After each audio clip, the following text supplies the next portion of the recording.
Buonasera amici, mi chiamo Deborah, questo è un canale di Alta Sartoria Italiana e oggi per la nostra playlist di strumenti e tessuti vedremo dei tessuti nord europei molto diffusi nella sartoria maschile, ovvero il tweed e il donegal. Iniziamo immediatamente.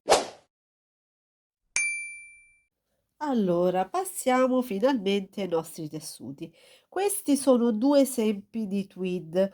Diciamo che ho quelli italiani un pochino più ingentiliti, anche se in realtà l'origine non è italiana e il vero tweed e il vero Donegal sono molto più consistenti, hanno una mano molto più rigida, sono più ruvidi e sono anche molto più spessi rispetto a questi che sembrano, delle lane apparentemente delle lane comuni. In realtà sono 2 bei tweed, non potete sentire al tatto, ma un po' di ruvidezza c'è. Diciamo che noi italiani tendiamo un pochino a diversificare secondo le nostre latitudini, perché il tweed è un tessuto che viene dai posti molto freddi, quindi per questa ragione era anche originariamente molto spesso e molto grezzo. Qual è la differenza rispetto alle nostre lane? È che è fatto con un'altra lana.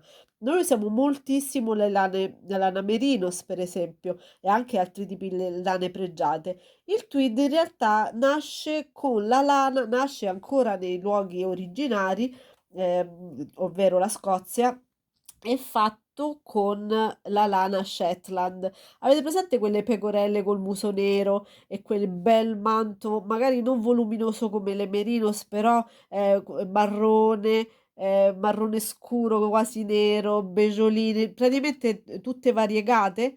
Quella è la pecora che dà la lana Shetland ed è tipica del nord Europa.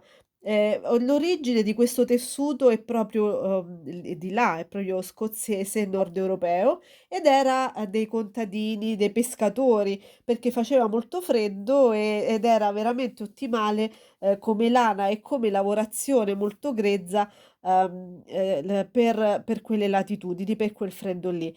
Nasce, inizialmente come una spinapesce, non questo, era bianco e nero.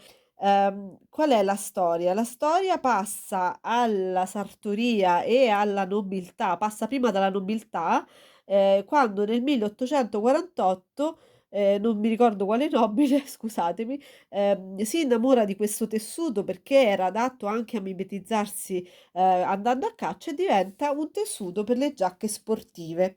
Le giacche per la caccia, quindi ti metti la giacca per andare a caccia, non ti metti il giubbotto, okay, almeno i la caccia di quei tempi e dei signori nobili. Da lì cominciano tutte le case nobiliari a distinguersi, con i loro tweed, quindi cominciano ad emergere dei tweed che distinguono, le i nobili all'interno delle battute di caccia.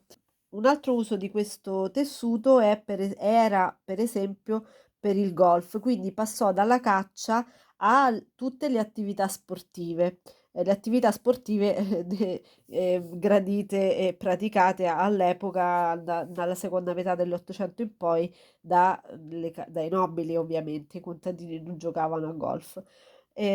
Adesso non si usano più, o almeno non sono più strettamente legati a questo tipo di attività, però sono rimasti, legati agli abiti sportivi. Quindi se andate da un sarto e vi fate fare un abito in tweed, sappiate che non sarà per un'occasione, formale, sarà sicuramente per un'occasione informale, sportiva, di campagna, eccetera, e anche il modello dovrà, tendere ad adeguarsi. Dovete scegliere bene il modello da attribuire al alla vostra giacca in tweed.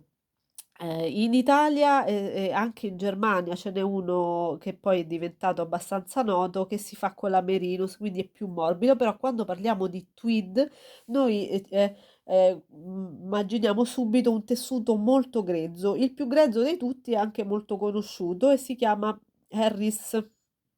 Harris Tweed, che è proprio il più ruvido di tutti, è proprio bello spesso, ruvido, grezzo, proprio bello, bello forte, in mano proprio ha una sensazione proprio di spessore non indifferente. Qui alle nostre latitudini difficilmente potremmo utilizzarlo se non in un inverno veramente rigido o comunque in altitudini tali da doversi coprire molto che, proviene da alcune isole al nord della Scozia, sempre scozzesi, un arcipelago della costa settentrionale della Scozia ed è proprio tipico di là, quindi quello è un particolare tipo di tweed, però in genere si indica questo tessuto grezzo, in genere con un'armatura a saia, ma anche a tela, successivamente anche a tela, da una mano, abbastanza ruvida e con la lana, di là, insomma prodotta là, in genere la Shetland. Che differenza c'è con il Donegal, che sarebbe questo? Il Donegal ha, non so se lo vedete, dei puntini colorati. È proprio e non è scozzese, è irlandese, fatto in una zona a che dà il nome, ed ha questi puntini graziosissimi. Allora, vedete qui forse si vede meglio, c'è tutti questi puntini colorati, azzurri, blu, però ha la stessa ruvidezza. Vedete? Qui i puntini sono rossi, arancioni, blu, elettrico, tutti quanti. Questo forse no. Ecco, questo anche. Ha questa particolarità. La provenienza, la ruvidezza non è come l'Harris che è molto duro, è un pochino più morbido e ha la particolarità di questi bottoncini colorati diffusi su tutto quanto l'estensione. Questa è un'armatura a tela, è più semplice, ma le armature, ripeto, sono essenzialmente quella a saia e spesso e volentieri anche quella a tela. Vedete quanto son belli questi bottoncini colorati, io adoro il Donegal.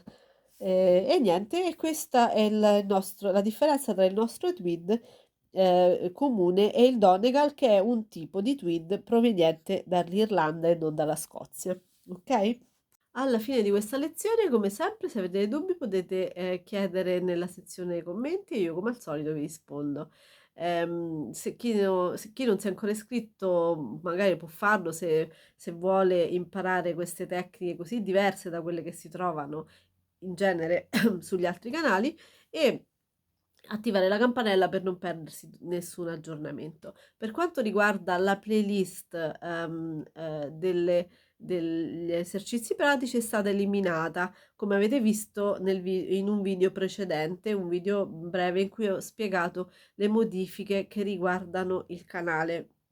Quindi la prossima volta non avremo un video che riguarda gli esercizi, ma avremo un altro video che riguarda gli strumenti o i tessuti. Ok?